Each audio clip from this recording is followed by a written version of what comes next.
here to what's going to be an unusually brief introduction of our featured speaker, because one, he really, more so than usual in these cases, really does need no introduction.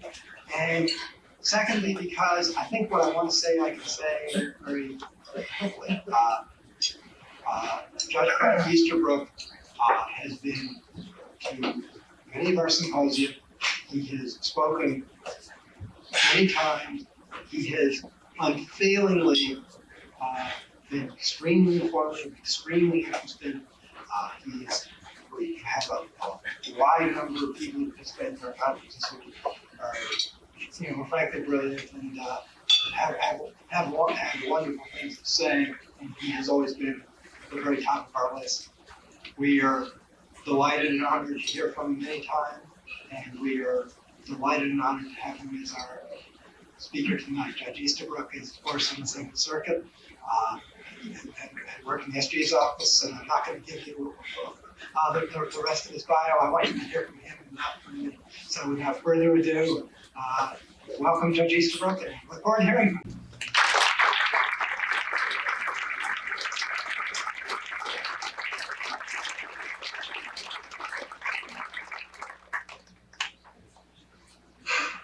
Thanks, Gene. Law in the political process, eh?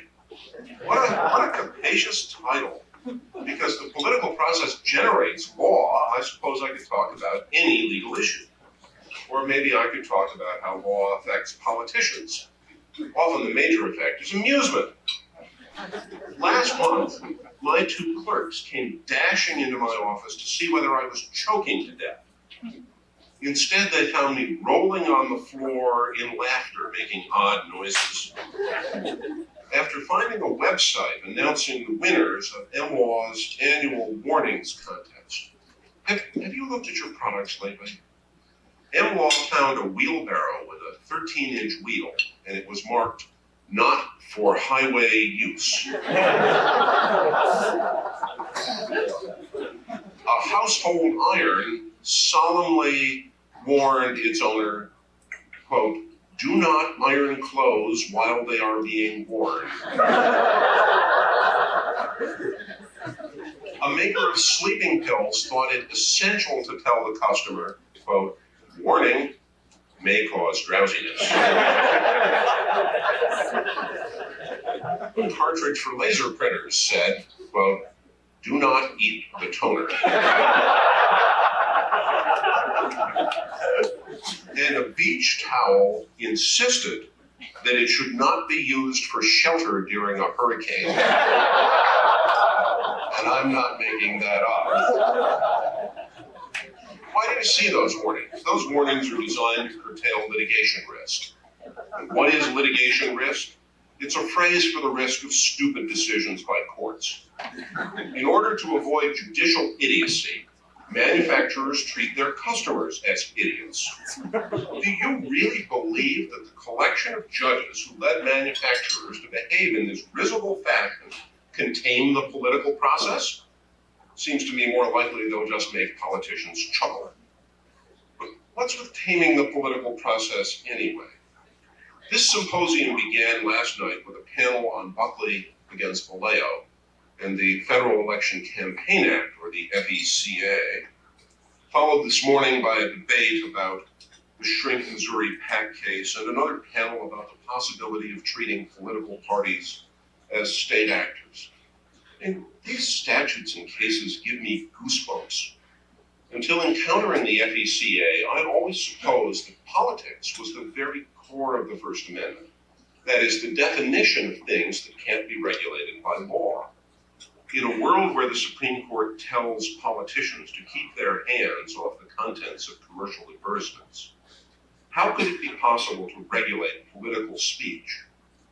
In a world where the court forbids the taxation of religions and forbids damages awards against newspapers for defamation, correctly seeing that money is essential to speech, so that regulation of money is regulation of speech, how could it be possible to regulate contributions to and expenditures by candidates for office? Well, I was present at the creation, in a sense, When Congress passed the FECA, and when Senator Buckley, represented by Professor Ralph Winter, another one of the Federalist Society's beginners, right, stalwarts now, but one of the people who were there at the beginning. Senator Buckley, represented by Professor Winter, filed suit against it. I was in the Solicitor General's office, and Solicitor General Bork assembled his SWAT team for politically sensitive cases. Ray Randolph and me.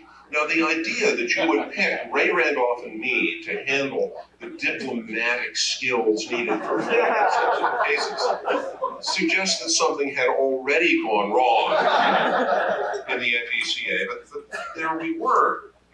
We went to work on a brief that has to stand as one of the great curiosities in the history of Supreme Court litigation. This brief, I brought it with me tonight, entitled Brief for the Attorney General as Appellee and for the United States as Amicus Curiae, goes to great lengths to explain why speech and money are interchangeable, why it surely would violate the First Amendment to set limits on how much the New York Times could charge for its papers or pay its reporters, and why, therefore, the statute was plainly unconstitutional.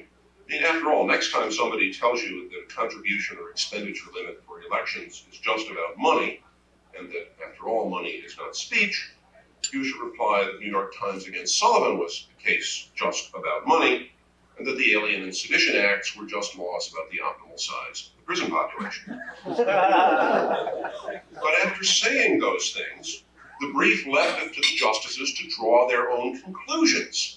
Now, that's always a dangerous thing for any advocate to do. Why did Solicitor General Bork fail to go to the limit, to draw the natural conclusion on the issue that he kept referring to as the fecal matter? Think about that for a second. Well, the list of signatories on the brief tells the story. The brief was signed by Attorney General Levy, Solicitor General Bork, Deputy Solicitor General Randolph, and an untitled anonymity, me. On the same day that that brief was filed, another brief, one that reads, Brief for the Attorney General and for the Federal Election Commission. Wait, this says brief for the Attorney General. Anyway, this says brief for the Attorney General is signed by Edward Levy, Robert H. Bork, Deputy Solicitor General Friedman, and another person who has not very much of a title. And it assures the justices that the FECA was just constitutional, hunky-dory, and altogether good legislation. Yep, you're right. Attorney General Levy and Solicitor General Bork filed two briefs on the same day, both purportedly on behalf of the Attorney General of the United States. This one saying the act is unconstitutional, and this one saying the act is really great legislation and just fine. And the justices of the Supreme Court proceeded to take some of the language out of here, and some of the language out of here, and you got Buckley against Vallejo. So why? Why? It seems to me there is something about the subject that precludes straight talk and honest analysis. That, as far as I'm concerned, is a very good reason why political activity should not be regulated at all. Framers of the Constitution well knew that political speech and activity needs the most freedom from legal regulation. And when legislators, members of the executive, and sad to say, judges come to it, they're afflicted by a self-interest that disables the dispassionate analysis that is essential to adjudication. But what I want to talk about principally tonight, though, is the other end of this telescope, the effect of the political process on what we understand as law. The people who supported the FECA, people who want to get what Madison called factions out of politics, are either deluded or disingenuous. If all cash contributions end tomorrow, interest groups will be as vigorous as they ever have been. The form of their support will, of course, change from cash to in-kind contributions, labor for the campaign's use, independent advertisements, get-out-the-vote drives among their members, and so on. But the fact that there will be political support certainly can't be changed. Interest groups are called that, after all, because they have an interest in the outcome. And that interest, since it survives, will continue to promote action. The question is how we understand the nature of these interests and what we should think about the outcome of the political process. Adam Smith once said, "It's not from the benevolence of the butcher, brewer, or the baker that we expect our dinner, but from their regard to their own interests." Now, those famous words from The Wealth of Nations are as applicable about politics as they were about, say, beer. Law and lettuce are both products, but the nature of the market differs. The legal market is not competitive. Governments tend to resist competitive displacement. That is, they behave in their own lives the same way that they call monopoly when private parties do it. Suppression of competition is really the principal feature of government, and often we think well of this and consider the pollution laws. Air is an input into production, so it ought to be priced correctly. That means at least some kind of regulation of pollution. But once the process begins, self-interested people move in. And it's no surprise, therefore, that our methods of controlling pollution produce advantages for producers of high sulfur coal and high-tech gadgets to scrub the sulfur out of it, rather than, say, low sulfur coal and no gadgets. After all, the producers of high sulfur coal and the producers of gadgets have many more votes, and the beneficiaries of ways to control emissions are scattered and have very low stakes per person. And those real interests survive no matter what kind of regulation is enforced, no matter what kind of rules for legal districting are used. It's completely invariant to them. There's a very old tradition, which many judges accept without question, that private parties are dastardly self-servers, that the government is benevolent. And courts respond to that by interpreting laws to promote the benevolent goals for which the legislature was striving. I want to ask whether that's a sensible way to think about legal interpretation, given what we know about the actual nature of the political process. Now, of course, people who suppose that laws are benevolent don't deny that many public actions serve private ends. The old theory for how this happened was that after laws were enacted, private groups muscled in and influenced the people who administered them. That implied a need for independence and expertise in administration, and a role for the courts to return the laws to their original and undiminished vigor. About 30 years ago, George Stigler asked a very simple question about that understanding. It was, how can everybody be so stupid? If special interests routinely capture agencies and the executive branch, why doesn't everybody know that and build in safeguards? Stigler's answer was that safeguards are unnecessary because there is no capture. And there is no capture because the laws are designed to serve interest groups right from the start. You don't need to capture what you already own. Paper after paper in the Journal of Law and Economics shows that one or another law or regulation makes an interest group better off at the expense of the public. And in this process, the public loses more than the group gains, the difference being the allocative efficiency loss of displacing competitive markets. But doesn't that just pose Stigler's question all over again? How can everybody be so stupid? If the hijacking of a legislature is so common, why don't the people rise up? And I don't mean rising up by limiting campaign expenditures. I mean rising up by changing the people they elect, the laws they pass, and so on. Since the people in this process lose more than the special interest gains, you would think there would be gains from trade from doing all of this in. But one of the points made this afternoon really strikes home. The voters are rationally ignorant, and rationally ignorant the most so when practicing direct democracy. The probability of your vote influencing the outcome of the election is significantly less than your chance of being killed on the way to the polls. And therefore, you don't rationally spend very much time studying up on the issues, even if you were otherwise in a good position to do it. On the other hand, the interest groups are smaller, more concentrated, have larger gains per person, and are therefore in a position where it's rational for each member to do something. That is, they've figured out a way to overcome the free riding problem. And your group prevails in politics if it can curtail free riding better than the next best alternative. In many ways, the most powerful groups are those who the conventional wisdom treats as powerless. Minorities that have limited agendas and for which dropping out is very expensive. Think, for example, of dairy farmers. Their interest is in higher prices for milk. It's extremely difficult to drop out and do other things with the herd, and so on. And you would expect that that would be a very powerful force in politics. Indeed, there's a theorem here. Stigler's theorem was that no Western democracy can have a rational agricultural policy. And think about the rationale for that.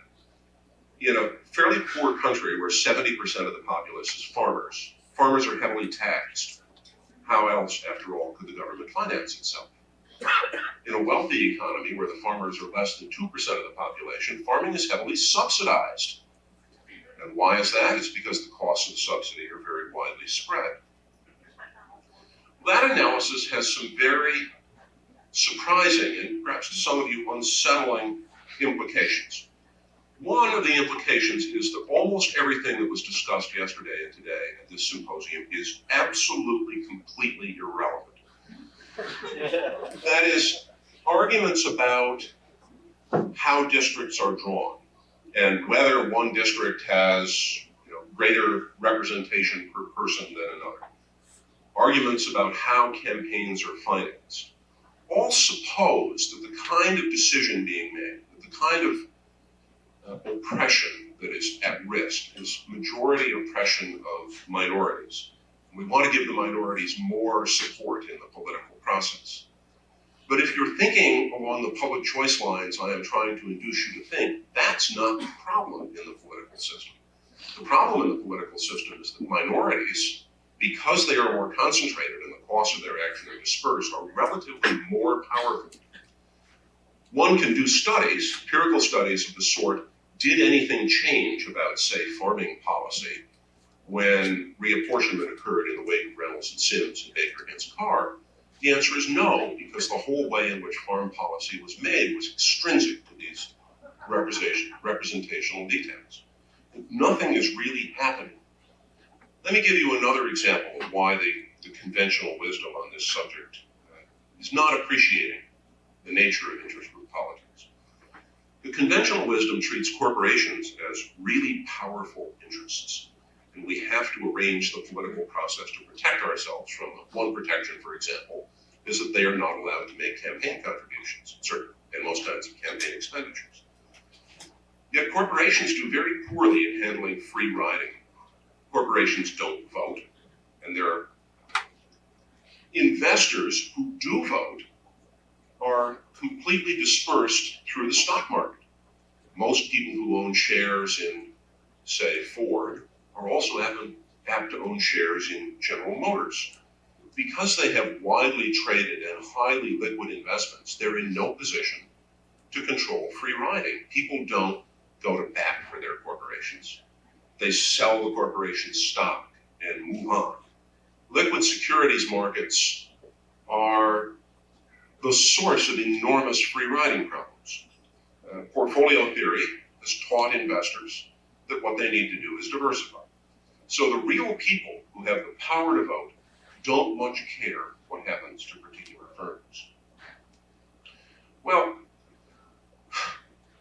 what else ought one think, not only about interest group politics, but about its relation to the kind of nostrums like the FECA?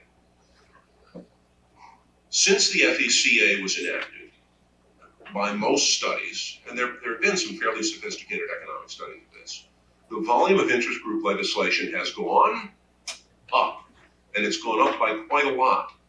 Not, one would suppose, because of some deficiency in the Federal Election Campaign Act, but because first, that's an expected consequence of increasing the tenure of elected officials by making it harder for upstarts to come and put them out of office.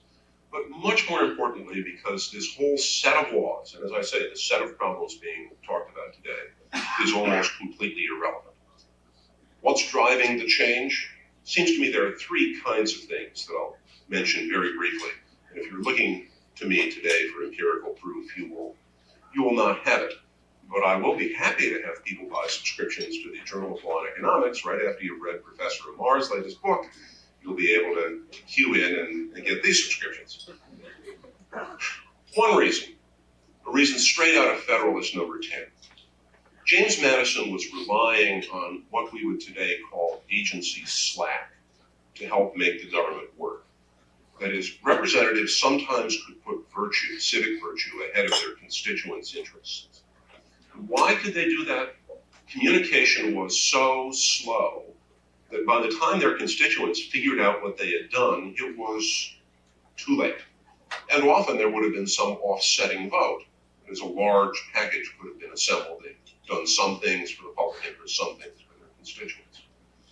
And the ability to behave in that virtuous way depended, Madison's argument is quite explicit, on slow transportation, lack of information, the fact that they were all assembled in Washington and away from their interests. Times have certainly changed. Now factions monitor their representatives via the internet. 2, cheap communications and transportation, which enable you to monitor your representatives better if you're an interest group, also mean a larger economic market. The larger economic market really reduces the power of states and localities to discipline the national government. They're much less effective as competitors to the national government in the political and economic market. Simultaneously, more specialization in this larger market enhances productivity, but it also produces more and more powerful interest groups, because what one would think of as interest groups or faction is just a different word for the division of labor, for the separation of function in society. And the third major reason is that although a national government is harder to capture than a state or local government, because there are more competing interests and people try to resist harder, there's also a greater gain in sight. Most states and municipalities have very little ability to influence any interesting market because people and firms can pick up and move, and we see a lot of that.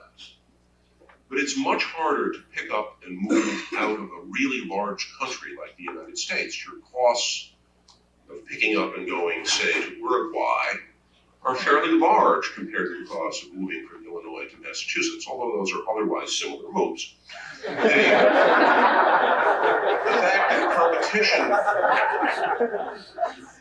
The fact that competition has been stilled makes the role of interest groups that much the stronger.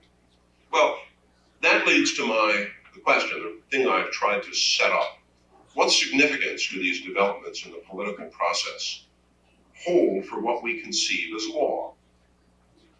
Well, for one thing, it seems to me, judges should be very suspicious about sunshine arguments, arguments for more publication of administrative rules, more comments, demands for remands for reconsideration.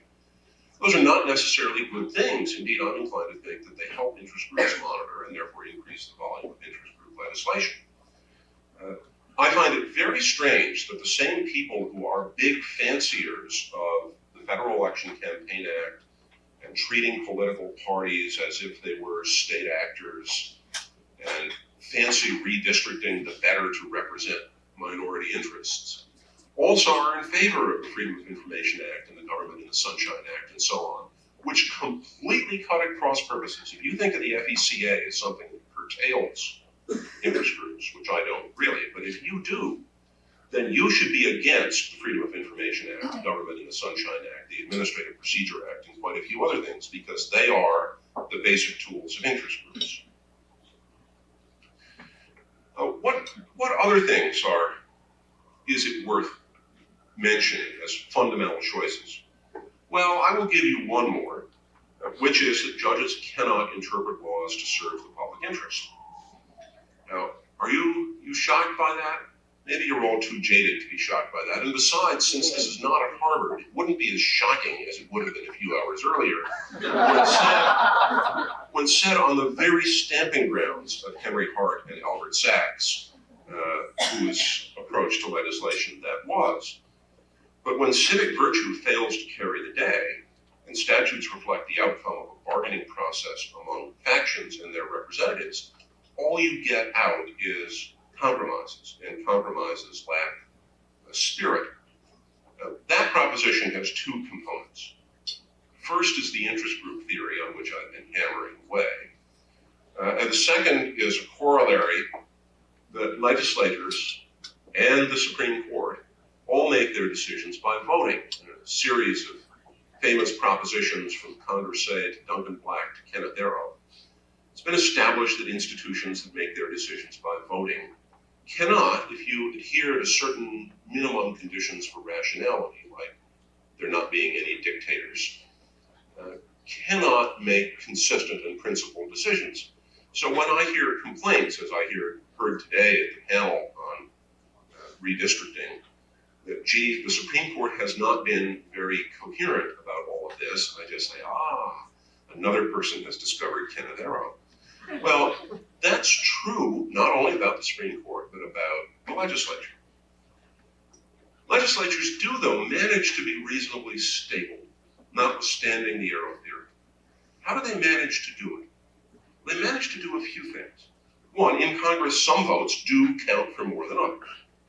The Speaker of the House and committee chairs are dictators within certain domains. And with dictatorship comes path dependence. That is, he who controls the agenda can manipulate the order of decisions so that the outcome is to his liking, even if a majority in a free vote would do things very differently. That form of control is completely impervious to changing district lines, the FECA, and anything of that sort. That central feature, which is also a central feature of interest group influence in Congress, will not respond. Indeed, one would think that since the FECA and good old gerrymandering increase the probability of members of the House being reelected, that those points of control for interest groups again become stronger, and you would expect the legislation to be more interest group dominated rather than, as opponents of these laws insist, the reverse. Of course, the other way of making stable laws is not to decide sequentially. People are paid. I suppose I'm not supposed to say that. Sorry. People are not paid. They're compensated. The whole idea underlying the Federal Election Campaign Act, that members of Congress are being paid cash to do things, is, I find, utterly bizarre. It accuses interest groups of not understanding their own interest. As you go out, you want, say you're a milk producer, you want to improve milk price supports. You have your choice of people who you can support for Congress, and you have a choice between a true believer, the person who thinks that what is good for the dairy industry is good for America, and a cynic who is going to support higher prices for milk just to the extent that he is being paid off, either in cash or in political support this week. Which of those two people would you hire? Well, the basic problem with a cynic is that not only do they keep demanding payments, right, but they're much more expensive to maintain than true believers are. Right? So you rationally support true believers. There are no cash payments in this. There is an underlying support function. And true believers, it turns out, also stay in Congress longer, and we can go through the rest of this story, but the system, completely independent of all the things you've been looking at in this symposium, produces a very powerful interest group influence. And once Arrow's theorem has taken hold, well, all there are underlying these things is compromises. The reason Hart and Sachs are wrong is because in an interest group world, there is not any underlying spirit of legislation. There is only a majority vote. There's no other there.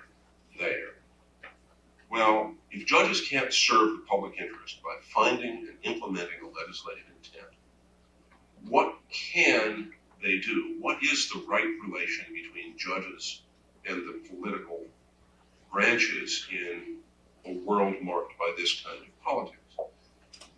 I I don't think you want to stay long enough to get my full answer. And now is my time to plug my book, except the difference between my book and Keel and Mar's book is that mine hasn't been published yet.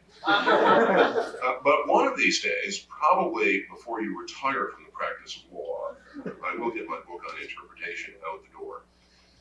But I will just sketch the very basics of it. It seems to me that in a world in which there is nothing in the law other than the text of the law, the only sensible thing for judges to do is stick with the text. That is, this approach to understanding what law is shares with civil law the understanding that the whole law is in the code. There isn't a set of assumptions or intents or beliefs or spirits behind it. The law is the code. And the role of the judge then is to inject as little of his own as possible. For those who don't favor this approach, and even for some who do, the usual tags that get applied are literalism or plain meaning. And that's usually coupled with the observation that plain meaning as a way to understand language is just plain silly, and it is. In any interesting case, the meaning isn't plain. If the meaning were plain, why are these people paying their lawyers to join issue on this case in the court? If you go out and ask sophisticated interpreters who really know a lot about some subject, whether that's the securities laws or the history of Florence, some question about a text, the probability that they will come up with a plain meaning answer is very low. A real expert has a great sense for nuance, for consequence, for the complexity of an argument. And then the question arises, why in the world would a judge use a simple-minded method that no real expert in the field would think of using? But I hope you can see, in light of my narration of what is the real content of legislation, what the answer to that is. I mean, my answer is that a judicial theory of meaning has to be jurisprudential. You can't read laws to serve the public interest because there isn't anything behind it. And when that's so, other considerations have to dominate. Well, what other considerations? One has to ask, what does the Constitution require legislators to do to produce a law binding on the populace? What is the proper relation between tenured judges and evolving legislatures? To the extent that constitutional rules permit the inquiry, what are the relative costs of error from expansive versus beady-eyed readings? Those, I think, are the right questions, and I believe that the answer lies in a relatively unimaginative, mechanical treatment of what was produced by a relatively unimaginative process. Behind all I've been saying are 8 general propositions about interpretation with which I want to leave you, and the interaction between legislators and judges in the interpretive process. The more of these propositions you accept, the more likely you are to accept my conclusion that statutory text and structure, as opposed to intent, purpose, and the like, supply the proper foundation for meaning. You're probably already too tired to be interested even in the list of 8, so I won't argue these at any length, but I will tick them off. You can see I've mentioned each of them before in what I've already said, and I know how to collect them so you can just keep them in your mind. This is a little dangerous, of course. Psychologists have figured out that people can't keep more than 5 things in their mind at one time. But you're all lawyers, so I figure you're up to 8. 1, intent is empty. Peer inside the heads of legislators, and what you find is a hodgepodge. Some of them strive to serve the public interest, but disagree about where that lies. Some of them strive for re-election, catering to interest groups and contributors. Most do a little of each. And inside some heads, you would find only fantasies challenging the disciples of Sigmund Freud. Intent is elusive for a natural body, completely fictive for a collective body. 2, hard questions have no right answers.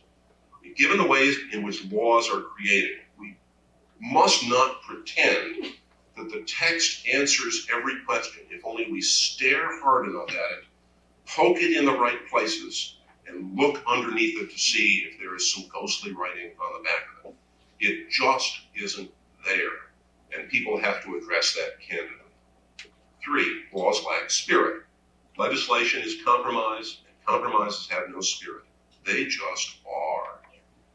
4, rules differ from standards. The nature of the compromise is often to do such and such a thing, levy a tax of 19% on something. Sometimes it's a standard, as in no unreasonable restraints of trade. It's absolutely necessary to keep those two things separate if one is going to be honest in implementing the nature of the statute that's been enacted. 5, the Constitution limits what counts as law. And this is Justice Scalia's principal argument for textualism. What lets out an intent-based approach in the United States is not simply the lack of useful intent, point I've been emphasizing, but the structure of our Constitution, which requires agreement on a text by 2 houses of Congress and 1 president. Corollary of that is my point number 6, which is that legislatures have limited terms, thank goodness. The most valuable and scarce political commodity is time. That's largely what people are compromising about. If each session of the legislature lasted forever, you could work out all of these problems. Interest groups could be overcome and so on, but they don't. They go home after 2 years. And it's therefore important to have a system of interpretation that doesn't leave these legislators kind of sitting as homunculi in judges' minds, continuing to pass laws long after they've been prorogued. But that is the system of looking behind the face of the laws. It has these homunculi left. 7, meaning doesn't follow the election returns. If words are simply the product of a compromise, that compromise existed when they were enacted. Nothing changes later on. And I'm not only not fond of the living Constitution, I am affirmatively fond of dead laws. 8, judges, alas, are people.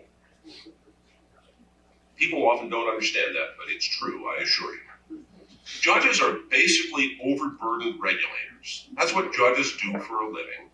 We regulate what people do in their private lives, and what distinguishes judges as regulators from most other regulators is that we are extremely unlikely to know what we're doing. Because instead of having a specialized function like the Federal Communications Commission or the Patent Office, judges try to do a little of each. They are not experts. They are not social scientists. And they're certainly not good moral philosophers. The methods of interpretation that would be good for experts are terrible when carried out by judges. Generalists ought to be modest and simple. That indeed was one of the geniuses of setting up a general judiciary in this country compared to the specialized judiciaries in much of Europe, was to produce a well-deserved sense of modesty. One more question before I'm done.